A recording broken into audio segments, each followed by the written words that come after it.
Mambo mengi sana ambayo inaendelea, na huyu Kipchumba anajaribu, na kuna wengine niliona wanamkemea ati ajiuzuru ati kwa sababu generator imekataa kufanya kazi pale JKIA.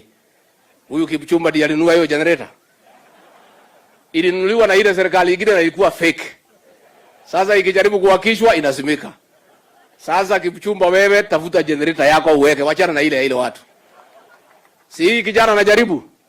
Tuache kuingilia viongozi bure, kwa sababu mambo tulikuta ni mengi ilikuwa imeharibika, na ndio tunajaribu kurekebisha. Sasa wanataka kutubebesha hiyo mzigo, na hiyo generator ni hao walinunua pesa mingi, wakanunua kitu fake. Ikiwekwa moto, ikiwekwa load kidogo inaanza kutoa moshi. Sasa lazima Kipchumba afanye marekebisho pale, alete generator mpya na mambo yote pale yabadilishe, na ajenge airport mpya ambaye ni ya kisasa, ambaye itatupatia heshima katika dunia nzima. Mimi sitaki nipitishie hapo niseme tu watu wanaongea mambo mengi, mambo ya uchumi nini. Wacha mimi nimwambie watu ya Baringo. Huyu William Ruto, rais wetu, kijana wenu hapa nyumbani, mimi ndio naketi naye pale. Na kama kuna kiongozi katika jamhuri yako na bidii ni huyu rais wetu. Saa 11 asubuhi ameamka kwa ofisi mpaka saa 6 usiku. Mpaka hao vijana wetu sasa mawaziri wanaanza kulia ati aende polepole, ndio pia waende polepole.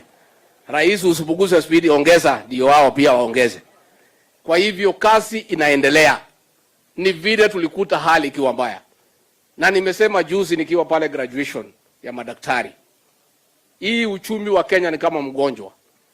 Ukikuta mgonjwa hali mahututi katika ICU, hawezi pona siku hiyo na aende nyumbani. Lazima ataenda na utaratibu. Atibiwe, apewe madawa, atolewe kwa mashini kwa ICU, aende HDU, akae mwezi 3. Atibiwe, atoke HDU, aende kwa ward. Akae kwa ward miezi kadhaa, atibiwe, aende nyumbani, akunywe madawa akiwa nyumbani. Sasa huyu mgonjwa wetu tulipata ICU tukatoa. Tukasukuma HDU, amekaa ametoka. Sasa ako kwa ward, siku zinaendelea, ataenda nyumbani hivi karibuni. Tumekubaliana pia Baringo.